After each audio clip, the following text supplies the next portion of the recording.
Olá, meu nome é Tássia, sou professora de língua portuguesa e hoje nós vamos aprender orações coordenadas.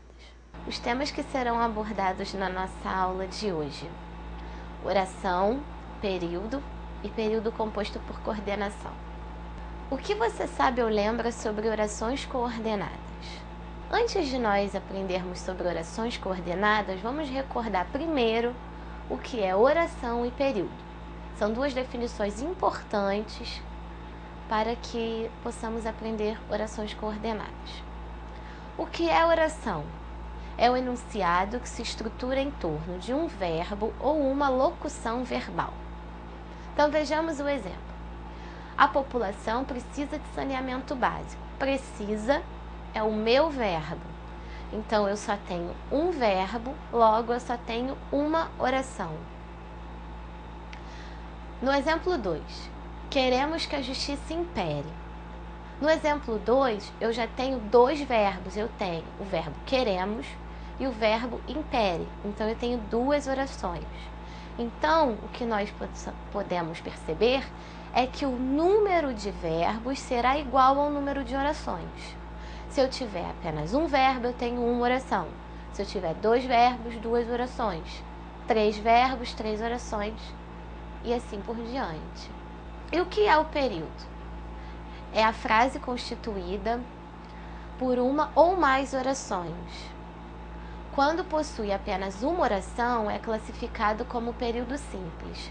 Quando possui mais de uma, chama-se período composto. Então, quando eu tenho apenas uma oração, eu tenho o período simples. Quando eu tenho uma ou mais orações, eu tenho o período composto. Então, quando eu tenho um verbo, uma oração, um período. Quando eu tenho dois ou mais verbos, eu tenho duas ou mais orações e um período composto. E esse período composto ele pode ser por coordenação e subordinação. Na aula de hoje, nós só vamos conhecer o por coordenação. Então, eu tenho um exemplo. O barulho da moto nos incomodou na sala de aula. Eu só tenho um verbo, que é incomodou. Então, se eu só tenho um verbo, eu só tenho uma oração e um período, que é o chamado período simples. Então, veja, incomodou, um único verbo, o número de verbos é igual ao número de orações, então também apenas uma oração. E quando eu tenho apenas uma oração, meu período é simples. No exemplo abaixo nós temos: as crianças pularam quando foi marcado o gol.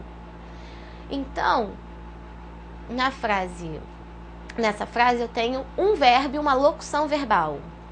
Relembrando que locução verbal, eu tenho um verbo principal, um verbo auxiliar, um verbo principal. Eu tenho dois verbos. Então eu tenho pularam, verbo, e foi marcado, locução verbal. Então, pularam é a minha primeira oração. As crianças pularam. E quando foi marcado o gol é a minha segunda oração. Então, eu tenho duas orações. Por quê? Porque eu tenho um verbo e uma locução verbal. Então, se eu tenho uma locução verbal e um verbo, eu tenho duas orações. É o mesmo número. E logo eu tenho um período composto, porque eu tenho mais de uma oração.